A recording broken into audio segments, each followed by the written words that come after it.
Ibu bapak sekalian, selamat pagi, salam sejahtera bagi kita semua.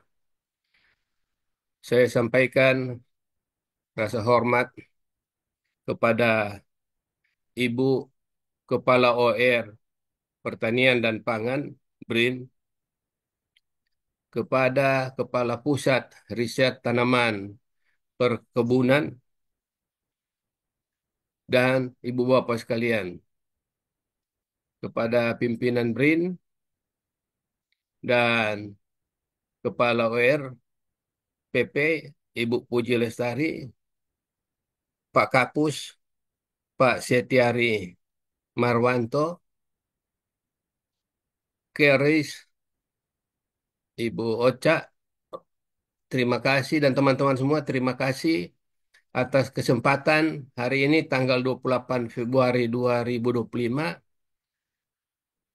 tepat saya 42 tahun berkarir sebagai periset, mulai dari Kementerian Pertanian sampai di BRIN. Terima kasih untuk semua itu dan penghargaan yang diberikan, terutama hari ini dikasih kesempatan untuk menyampaikan orasi purna tugas yang berfokus pada judul keanekaragaman genetik kelapa dan potensinya untuk peningkatan produktivitas. Sebagai pengantar, kita tahu bersama, terutama buah kelapa, terutama juga dagingnya adalah komponen kelapa yang paling penting untuk menghasilkan berbagai produk yang bernilai ekonomi tinggi, bukan hanya minyak goreng, VCO, santan, dan sebagainya. Dan saat ini Indonesia lagi krisis dengan kekurangan bahan baku terutama untuk berbagai industri kelapa, pabrik kelapa di Indonesia. Terkait varietas kelapa, sebagai pengalaman, tidak semua varietas kelapa yang terbaik untuk setiap produk. Jadi untuk produk-produk tertentu kita harus melakukan seleksi jenis dan varietas mana yang akan menghasilkan produk terbaik. Nah, kaitannya dengan itu, maka keanekaragaman genetik kelapa di Indonesia sangat penting dan potensial untuk dikembangkan menjadi varietas unggul. Tadi di pengantar, baik Ibu Kapus maupun baik Ibu Kepala OR maupun Pak Kapus telah menyentil mengenai keragaman genetik konservasi yang harus kita selamatkan. Luas kelapa kita tahun 2024 menurun tinggal 3,3 juta hektar dan ini 95% dimiliki oleh para smallholder. Hanya luas 0,5 sampai 2 hektar. Produktivitasnya rendah karena kelapa sudah tua, banyak yang tidak menggunakan benih unggul, tanaman tidak dipelihara dengan baik, terutama tidak dipupuk, belum lagi serangan hama penyakit, kelapa yang mati, dan produk utama kelapa butiran dan kopra di tingkat petani. Belum keturunan kelapa yang bernilai ekonomi tinggi masih sangat terbatas. Akibatnya pendapatan petani kelapa itu rendah dan miskin. Sebenarnya kalau petani bisa bermitra dengan pengusaha atau industri kelapa yang terus terang sampai saat ini saya belum melihat mitra yang sebenarnya berjalan win-win untuk win-win keuntungan untuk income yang tinggi dari kedua belah pihak dari hulu sampai di hilir. Jenis kelapa tertentu juga ternyata sangat cocok untuk dideres gula, untuk gula kelapa. Dan ini kalau dikembangkan bukan hanya bapak-bapaknya kumpul nira di lapangan, tetapi gender ibu-ibu juga dipakai untuk memasak gula kelapa itu, nira kelapa itu menjadi berbagai produk gula kelapa. Ini adalah beberapa contoh varietas kelapa ganja. Maaf, terutama kelapa ganja ini keuntungannya berbatang pendek, buah banyak, dan sangat cocok untuk kelapa muda untuk gula kelapa. Itu yang terutama. Ini beberapa contoh yang sudah dilepas, ada 13 varietas. Silakan dibaca satu-satu, masing-masing punya keunggulan. Dan tahun 2024, para periset kelapa dari BRIN telah melepas 3 genja. Yang kanan bawah itu terakhir. Ada merah Bali, hijau Erabolo, jingga ganda. Salah satu juga manfaat atau peluang untuk peningkatan kualitas lahan dan meningkatkan income para petani kelapa adalah menanam berbagai tanaman sela atau intercropping. Saat ini Bapak Presiden Prabowo dan kementerian terkait berusaha untuk bagaimana kita meningkatkan pangan bagi rakyat Indonesia, bukan hanya padi tetapi juga dari pangan lain, dan kelapa mempunyai peluang untuk ke sana. Ini salah satu acara di sidang pelepasan varietas tanaman perkebunan.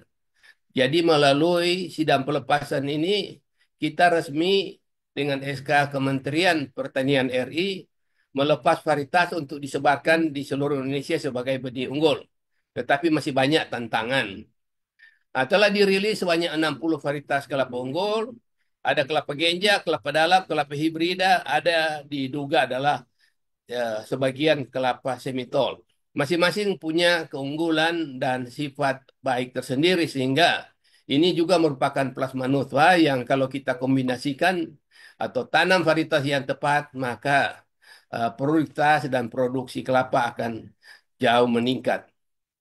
Kita butuh jumlah benih unggul yang banyak, tetapi sayang ketersediaan saat ini di Indonesia tidak merata. Dan tantangan lain, saya akan banyak bicara tantangan lain dari pengalaman saya 42 tahun sebagai coconut breeder. Indonesia betul dikatakan Ibu Kepala OR tadi diduga sebagai pusat keanekaragaman plasma nutfa kelapa karena kita kaya sekali. Jadi kekayaan plasma nutfa ini yang merupakan kalau di dapur itu atau restoran bahan makanan yang kita harus kumpulkan untuk konsumen atau pembeli mau minta masakan apa saja bisa kita rakit, bisa kita sediakan. Seperti itu diharapkan. Sebagai contoh ini koleksi plasma nutfa kelapa yang pertama kali di Indonesia dilakukan oleh Dr. Thomas. Ini seorang ahli dari Belanda tahun 1927. Kita belum merdeka, saya sendiri juga belum lahir. Dan salah satu varietas yang dihasilkan dari tetua yang ditanam tahun 27 ini adalah varietas kelapa dalam Mapanget atau DMT dirilis tahun 2004. Bayangkan itu, 1927 nanti rilis 2004. Kalau Bapak Ibu ke Manado sehingga di BSIP Tanaman Palma bisa melihat masih ada beberapa tetua yang dikoleksi dan orang tidak berani panjat lagi karena sudah sangat tinggi dan buahnya masih cukup banyak. Hebat kelapa Mapanget ini. Keunikan batang kelapa, bonsai kelapa dan sebagainya saya kira perlu dimanfaatkan juga oleh para swasta bagaimana untuk dikoleksi dan menjadi lokasi coconut agrotourism. Saya pernah itu dengan salah satu pengusaha di Bali tapi belum cocok lahannya sehingga belum terlaksana. Di situ bukan hanya dikoleksi nanti beragam kelapa, produk kelapa, tetapi juga ada uh, wisata lainnya. Kenapa Bali? Karena kita berpikir swastanya, pengunjungnya sudah ada di situ, terutama dari mancanegara yang tidak tahu tentang kelapa. Padi saja di Bali mereka mau kunjungi, apalagi kelapa yang begitu beraneka ragam. Saya menyampaikan kilas balik ke belakang. Ini hasil eksplorasi plasma nutfa yang kita lakukan waktu kami masih di Balitka. Namanya Balitka dulu, Balai Penelitian Tanaman Kelapa. era tahun 80 sampai di 2000-an. Sebagai contoh ini tahun 1997 kita kumpulkan kelapa Igoduku dari Maluku Utara. Keunikannya kelapanya lonjong dan buahnya sangat tebal. Kemudian ini kelapa yang besar juga asal Sumba. Kemarin ada upat-upat dari Magelang, ini juga besar dari Sumba NTT tapi belum dilepas. Bisa bandingkan dengan dada saya ukuran dari buah kelapa ini. Kadang-kadang di lapangan kita juga, saya kira ibu bapak juga mengalami hal yang sama, baik di laut, di darat, kadang-kadang seperti ini, ya kita berjuang demi penelitian kita. Di sini bisa lihat ada ibu moderator, ini lagi santai duduk di kursi sebelah kiri.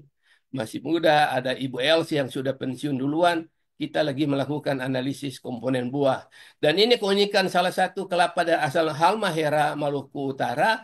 Namanya kelapa spicata. Ibu bapak lihat tidak ada rangkaian bunganya atau mayang yang seperti biasa, tetapi hanya satu lurus, tetapi tetap menghasilkan buah. Jadi ini keunikan-keunikan ini yang jangan sampai hilang. Saya tidak tahu sekarang masih ada lagi atau tidak. Lalu ini dari Lampung kita temukan tahun 2000-an namanya kelapa kabing. Kelapa ini bisa langsung dimakan seperti ini dengan sabutnya manis seperti makan buah apel gitu. Ini adalah workshop internasional pertama untuk coconut genetic resources dilakukan di Indonesia, di Cipanas tahun 91.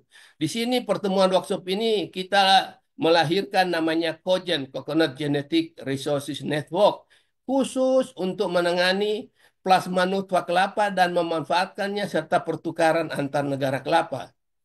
Saya sampaikan bahwa COGEN ini atau The Genetic Coconut uh, Resources Network ada 5 kawasan.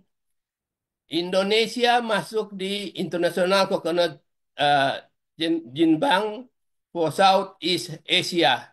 Dan Indonesia, Ibu Bapak bayangkan sebagai host country. Kita tuan rumah untuk mengumur kelapa dari Asia Tenggara dan Southeast ini China. Kemudian ada yang kedua, hostnya adalah India untuk Asia Selatan. Kemudian di South Pacific itu hostnya adalah Papua New Guinea. Kemudian untuk Afrika dan India Ocean hostnya di Afrikos. Dan terakhir untuk Latin Amerika dan Karibian hostnya adalah Brasil. Jadi tujuan Kojen mengumpulkan berbagai kelapa di dunia, terutama setiap host ini mengumpulkan dari kawasan masing-masing. Anggotanya ada 39. Sayangnya saya sampaikan seperti ini. Ini pengalaman saya dalam mengikuti perkembangan dari Kojen. Untuk khusus ICG Southeast and East Asia, eh, ini ditandatangani 26 Mei 1999 di Beijing, China. Dan lokasi untuk pengumpulan plasma nutfah kelapa di Indonesia kita dipilih oleh atasan kita di Sikijang. Sikijang Mati, Pekanbaru. 1 jam dari Pekanbaru kalau naik mobil. Riau. Di situ akan dikumpulkan berbagai plasma nutfah kelapa. Bukan hanya dari Indonesia, tetapi dari kawasan Asia Tenggara dan Asia Timur. Anggota kita ada China, ada Myanmar, ada Malaysia, Filipina, Thailand, dan Vietnam. Jadi kelapa-kelapa unik dan bermanfaat dari setiap negara ini harus dikumpulkan di Indonesia seperti itu. Apa tujuannya? Sebagai koleksi, sebagai tempat pelatihan, untuk dievaluasi, dimanfaatkan, dan dipertukarkan, dan untuk konservasi. Dalam perkembangan kita targetnya itu 200 aksesi. Kita sebut aksesi karena belum dilepas sebagai varietas. Target Kojen setiap host harus mengumpulkan 200 aksesi. Jadi kalau dari Indonesia ada 100, sisanya itu dari luar negeri. Apa kriteria untuk aksesi dikumpulkan? Yang varietas utama, varietas yang terancam, varietas yang mempunyai sifat khusus, katakan seperti kopior atau cungap merah yang seperti itu. Kemudian hasil eksplorasi dan duplikat untuk keamanan. Ini tahun 2000, eh, saya sebagai penanggung jawab dan di kebun itu ada Pak Ismail yang di belakang masih ganteng muda. Di Monef dari tim Kojen untuk melihat kesiapan dari lahan tempat koleksi plasma nutfa tersebut. Ini ada koordinatornya Almarhum Pons Batugal. Kemudian ini beberapa varietas kita, genja, yang kita sudah tanam duluan. Ada genja kuning Bali, genja kuning Nias, ada kelapa salak. Jadi mereka melakukan evaluasi keseriusan negara Indonesia. Lokasinya memang hanya 43. Kenapa dipilih di Sikijang? Karena kalau ada tamu dari Singapura hanya 30 menit langsung ke Pekanbaru. Dari Jakarta juga dekat. Total lahan disediakan pemerintah Riau ada 1.000 hektar, tapi Oh, nama ya? ICD hanya mengambil 200 hektar. Ini dalam bentuk hutan sekunder. Saya percepat saja ini koleksinya yang sampai 29 aksesi kita sudah tanam, tapi semuanya masih dari ya, halo. Nah, kemudian ini kejadiannya seperti ini. Ini workshop pertama dilakukan di Pekanbaru tahun 1996, 26 sampai 28 Februari. Akibat dari workshop ini, koran-koran lokal maupun pusat memberitakan bahwa Indonesia akan jadi pusat koleksi plasma nutfa internasional. Yaitulah di Indonesia, ibu bapak sekali tahu, kalau sudah ada seperti itu, orang mulai melirik lahannya, berebut untuk ambil juga. Jadi akibatnya banyak lahan yang disediakan Pemda itu diambil alih oleh masyarakat sekitar, maupun kadang-kadang ada orang government tertentu juga mengambil di situ. Saya tidak tahu apa menanam sawit atau mau cari keuntungan lain, tapi terjadi seperti itu di lahan ICG. Dan sampai 2001 sebenarnya kita sudah tanam 31 aksesi pada 80 hektar lahan, tapi tersebar karena diklaim oleh beberapa masyarakat yang harus ganti rugi dibayar dan sebagainya. Akhirnya Kojen memutuskan untuk memindahkan karena tidak sesuai lagi. Kalau 200 aksesi berarti minimal harus 200 hektar, satu aksesi 100 hektar. Satu, satu hektar. Dan dipindahkanlah ke Sulawesi Utara. Dianggap ini dekat dengan kantor Balit Palma supaya lebih aman. Nama kebunnya ada di Pandu, Kimatas, Mapanget, dan Paniki yang disiapkan. Ini salah satu sumber ICG yang kita pindahkan tahun 2002 di Kebun Paniki. Ini di dekat kantor BSIP Tanaman Palma sekarang. Jadi kita bilang pindah saja daripada di Sikijang mati, sudah mati juga diambil alih. Lebih baik ke Paniki yang memang kita kuasai. Ini kita sudah kumpulkan lagi setelah pindah dari 2000 sampai 2007, ada 30 aksesi lagi ditanam baru di lahan Paniki. Dan ini bisa dilihat contoh koleksi yang telah dikumpulkan, ada kebun induk dan sebagainya. Sudah ada kantor kebunnya, sudah disiapkan demikian.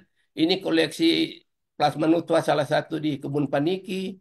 Dan pertengahan tahun 2007 mulai terdengar tantangan lagi bahwa pemerintah Kota Manado akan menjadikan kebun Paniki sebagai lokasi horse pacuan kuda. Bayangkan, kita sudah pasang label seperti ini, lalu dibilang lahan ini akan diambil oleh Pemda Kota Manado dijadikan pacuan kuda. Artinya kuda akan makan kelapanya. Apa yang terjadi, Ibu Bapak lihat seperti ini. Jangankan orang kelapa seperti kita-kita pemulia, saya kira orang luar itu, kelapa yang sudah ditahan bertahun-tahun, sudah puluhan tahun hanya didorong dengan robot besi seperti ini langsung roboh satu persatu dan jadilah seperti ini. Apakah plasma nutfa kita hilang? Ya pasti hilang banyak dan kita sangat kecewa. Kelapa yang tergusur di Paniki pada waktu itu ada 18 jenis. Kemudian kebun benih juga ada 2.178 pohon. Ada yang belum produktif, baru ditanam 400 pohon. Total digusur itu 3.000 pohon. 3.000 pohon disiapkan untuk lahan berpacu kuda. Dan ini kondisi kebun Paniki, kebetulan saya masih simpan filenya, 2 Januari 2028. Ini kami masih seragam dinas dari Kementerian Pertanian. Di sebelah kanan ini Pak Miftah masih muda juga ada di samping. Dan ini dekat airport, bisa dilihat pesawat Lion yang sudah mau landing. Strategi peningkatan produktivitas kelapa. Yang sekarang kita lakukan, jadi sesudah kejadian itu, kita lakukan seleksi blok penghasil tinggi atau BPT dan pemilihan induk terpilih sebagai sumber benih unggul. Jadi kelapa-kelapa lokal atau istilah dulu di perkebunan pemutihan, ini yang kita hanya lakukan sekarang, sementara ini. Karena dengan asumsi kita seleksi demikian akan kenaikan hasil seperti ini. Itu sudah hasil penelitian dan ini contoh hanya dari saya, belum lagi teman-teman lain, apalagi Pak Is dan teman-teman sekarang giat ke lapangan, banyak sekali aksesi calon-calon varietas yang bagus yang akan dikembangkan. Ah, tapi sumber benih ini hanya dari pohon induk terpilih, ini sangat terbatas dan sebarannya sangat parsial, itu kesulitan sekarang. Observasi ini minimal 3 tahun kalau untuk dilepas. Jika menjadi varietas unggul nasional, wajib membangun kebun induk untuk memurnikan varietas unggul tersebut melalui seleksi massa positif dan negatif. Nanti barangkali Pak Is akan menyampaikan lebih detail yang ini. Tapi kenyataannya Ibu Bapak sekalian sudah lulus, Pemdanya menjanjikan Pemda Kabupaten ini kebanyakan yang punya kelapa. Oh baik, kami akan menyediakan lahan 2 hektar, 3 hektar, 5 hektar untuk bangun kebun induk supaya dimurnikan. Tapi hampir tidak ada yang jalan terus terang. Kelapa hibrida. Alasan merakit dan merilis kelapa hibrida karena terutama cepat berbuah dan produktivitas tinggi. Penyilangannya kelapa genja sebagai tetua betina, kelapa dalam sebagai tetua jantan. Dan ini kan kita harus melakukan evaluasi dan memilih dari plasma notwa untuk menentukan mana kombinasi yang terbaik. Itu yang jadi hambatan sekarang.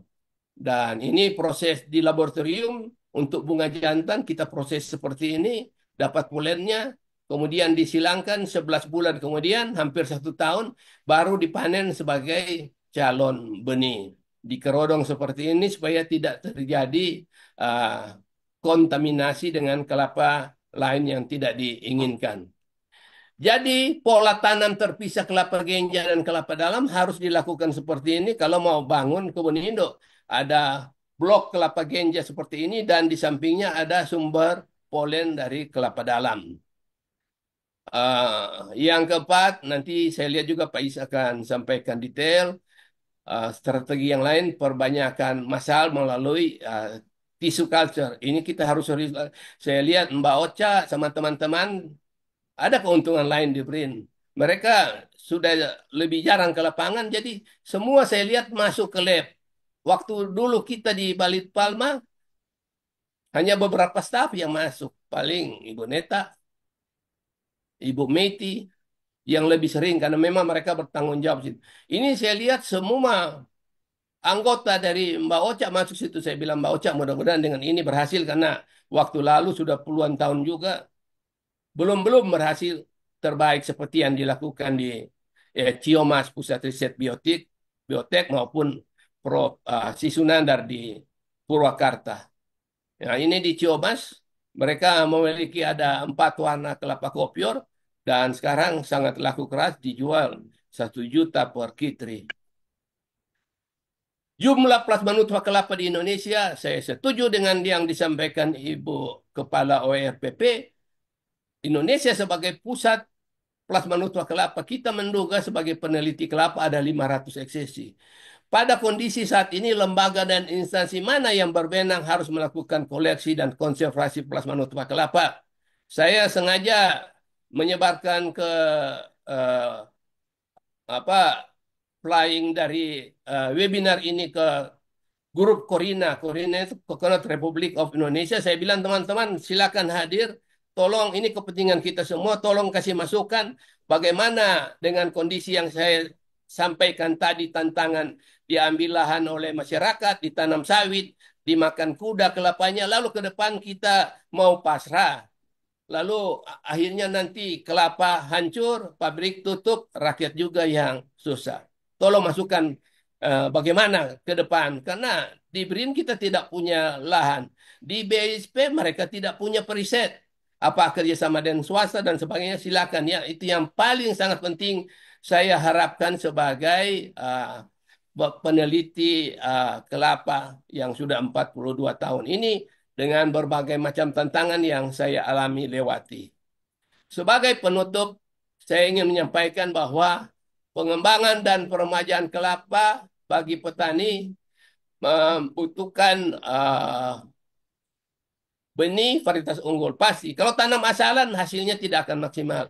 Indonesia kaya akan keragaman plasma kelapa, tetapi statusnya saat ini menjadi kurang jelas dan tidak lagi di maintenance, dikarakterisasi dan dimanfaatkan untuk pemulihan kelapa. Apa mau pakai yang di petani terus-terusan begitu saja hasilnya Ibu Bapak.